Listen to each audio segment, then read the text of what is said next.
All right, back for another beer review, and today I'll be reviewing yet another beer from the Stone Brewing Company, and they're out of both Escondido, California, and Richmond, Virginia, and this is their Patio Magic Double IPA. So they're calling this one a double IPA that is brewed with white grape skins and sweet orange peel. It comes in at 8.8% alcohol by volume, 42 IBUs at the time of review. This can is approximately 7 weeks old. So I'm really excited about this one because this is the first beer from Stone using Phantasm. I'm also excited because Stone has been killing it lately for me. I think this is the 5th straight month I've reviewed a beer from Stone, and the last 3 months have all been hop forward beer. They brought back Rotation IPA, did their hazy IPA last month, and they've been really good. So I'm really excited about this one, looking forward to it. So the white grape skins that they say they brew this one is basically Phantasm hops. And Phantasm hops are a thiol that is derived from New Zealand Sauvignon Blanc grape skins, which they have a spiel here on the back that they mentioned that. I'm not going to read it though, because it's always way too long when it comes to Stone. But I will say that the hops in this are very interesting. They're using Mosaic. Okay, not that interesting. But the other two are Southern Aroma, which is a hop from Southern Africa. I don't think I've ever had that. And 843, which is a Stone-sponsored experimental variety from HBC, hop breeding company. You always hear the HBC and then 3 numbers, and this is 843. And it's sponsored by Stone. So I think that's pretty wild. I don't know what to expect from this one. I'm really interested to give it a go. You got, Phantasm, you got sweet orange peel, you got a couple hops that I've never even heard about. Yeah, sign me up.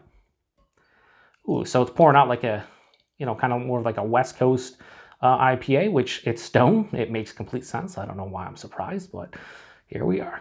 So we'll give it a full pour like that. Oh, it's a beautiful looking beer. It is. It's honestly just a gorgeous looking beer. And I wouldn't expect anything less from Stone. Yeah, it has that hazy, oh man. That's not going to come off on camera. 100% won't, but hold it up to the light. There is a lot of extremely fine sediment that is suspended in animation, and it just looks like a snow globe, but like the best snow globe ever. So this has that bright orange color, about a finger of a white, bright white colored head, kind of soap sudsy looking, murky, turbid. It plays the role of like, we'll say like this is like a hazy West Coast double. That's what this is. Okay. Okay, so I'm getting a little bit of that like white grape, kind of just, feeling like almost like I'm smelling Nelson. A little bit of like a crushed pineapple. There's honeydew, but I'll be honest with you, this does not smell all that crazy. Like I said, this is about 7 weeks old, but this has an enjoy by of June 22nd. So they give 4 months on this can. We are at the 7-week mark, and this is probably falling off, at least from an aroma standpoint. There's a little bit of like a bready caramel malt base. But yeah, there's white grapes, a little bit of crushed pineapple, sweet pineapple, a little melon. I'm not getting a whole lot more.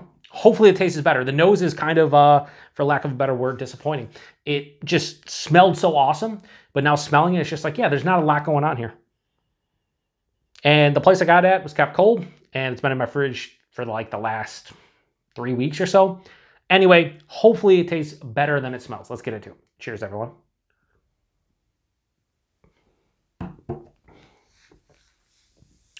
Okay, that's a lot better. That's nice. Wow. That's a wild ride of flavors. I think there's a truck or something outside going by. First off, body on this one, nice. Higher side of medium, lower side of full, 8.8%. As a viscosity that is appropriate for the ABV, but you usually don't get that a lot of times in 9% beers, especially hop forward, where the body is appropriate. A lot of times they're thin. This is not. The mouthfeel, more of an old school kind of mouthfeel. Has a moderate carbonation. It's crisp on the palate.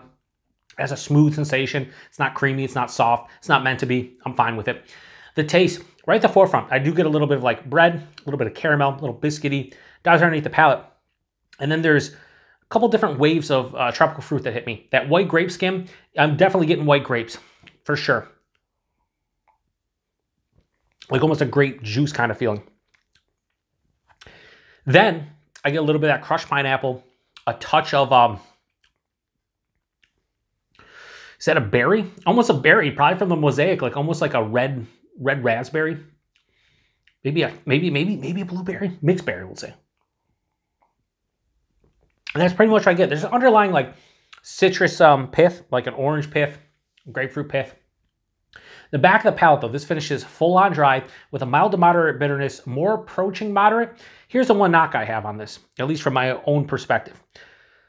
I wish that this was a little bit more bitter and less dry. So instead of almost full-on dry with a mild to moderate bitterness, I'd want this moderately bitter, firmly moderately bitter with a semi-dry kind of finish, just for personal preference. I think this needs a little bit more bitterness. And not a lot, just a little bit. So if I'm saying mild to moderate, more approaching moderate, get it right in that moderate realm. Because I think up front with that, you know, bready, caramel, biscuity malt, and then all those fruit flavors is very sweet up front. But on the back of the palate, I'm expecting it to kind of, you know, balance out and be more cohesive and just kind of blend together and intertwine. And what happens is it still leans a little bit sweet, like 60-40 in terms of sweetness to the dryness and bitterness. And I think I'd want more bitterness to kind of balance it out. But that's, you know, a critique that, you know, I'm reviewing the beer, so that's what I try to do.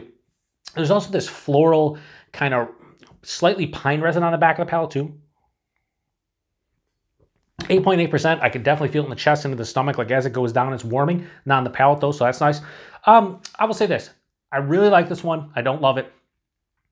This is one of the few, maybe the only Phantasm, because I haven't reviewed a bunch of beers with Phantasm in it, but this is probably the only Phantasm beer I've had where the taste is actually substantially better than the nose.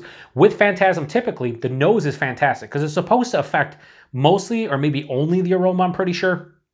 So the fact that the taste of this one is substantially better than the aroma is kind of wild because it's usually the opposite way. Especially when I've had some of the Phantasm and Hop Butcher beers, like the nose were like, oh my God, this is just a top tier beer. And then you drink it like, it's all right. This is the opposite and I do appreciate it. But I will say that this isn't blowing me away, but it's another solid, well-made double IPA. You got white grape skins, AKA Phantasm. You got the sweet orange peel, which I'm really not getting that. Maybe that orange pith, maybe that's the sweet orange peel's kind of making a little bit unbalanced. I don't know. I don't feel like I'm specifically getting that in the beer, but it could be bumping up the sweetness or the perceived sweetness. I don't know. This is pretty good, but it's not amazing. So, Stone, they're a Patio Magic Double IPA. I have absolutely zero issues whatsoever giving this beer a very solid, what are we going to give this? We'll give this a solid 4 out of 5. I think that's fair for this. I think this is a 4 out of 5 all day, every day. If there was more bitterness as we get into a low 4.25. I'd probably give this like a 4.2. But as is, like this is good, but I just need a little bit more bitterness and a little bit more complexity. Like I do enjoy the flavors here. I just was hoping for more with everything going on. So price and availability, I think I paid like $3 something for that can. I think 6 packs were like $17.99. Depending upon where you live, it might be cheaper, it might be more, but that's here in the Buffalo, New York area. And then availability, wherever you see Stone, you probably should have seen this, if not see it on the shelf as we currently speak. This is one of their newest releases, and again, they give it a enjoy by date of June 22nd on the can I have. So if you pick this one up at the end of April into May, it still should be drinking fine, although I do feel like this was probably a little bit better, fresher. So I would say if you want to try this one, you haven't already, grab a can as soon as possible, get to it, and see if you like it. So if you've had this one before, post in the comment section, let me know what you thought about this one. Another good Stone beer. And here's the thing, I'm going to continue buying Stone until, like, you know, they just do me wrong, because they've been nailing it. For the last half dozen beers I've had from them have been really good still. Some of them have been, you know, they're bringing back classics like their Imperial, Russian Imperial Stout, or Imperial Russian Stout, what they now call Imperial Stout. They brought back the Ruination. Again, I thought their Hazy was good. I finally reviewed their Tangerine Express. Pretty damn solid. So I'm digging what they're doing. And the beauty about it is a lot of their stuff is showing up relatively fresh, and I can get it, you know, grocery stores even. So anyway, appreciate everybody stopping by for another beer review here on the Beer Patrol. To the next one. Cheers.